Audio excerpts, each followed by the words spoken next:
Hey, it's Gretchen. I'm in the greenhouse watering today, and I thought I'd show you how to water your philodendron.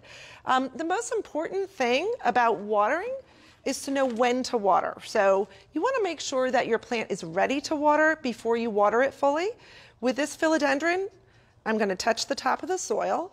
It's nice and dry. It's not damp at all. So then I'm going to take my finger and just stick it down into the soil till about my first knuckle.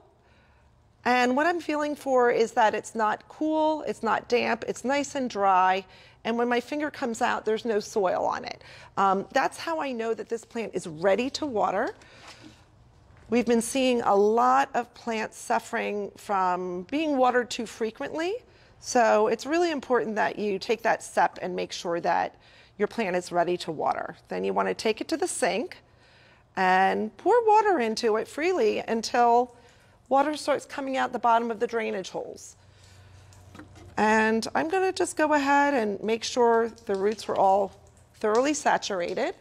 As long as your pot has a drainage hole and you allow it to drain, that's how you want to water your plant. Now, if you have it in a decorative pot, you want to wait, leave it in your sink maybe 10-15 minutes, come back and plop it back in that decorative pot.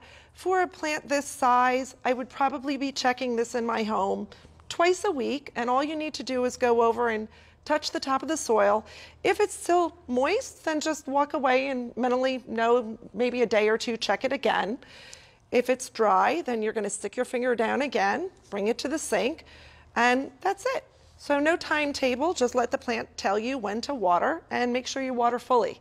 And I'm sure your plants will be very happy.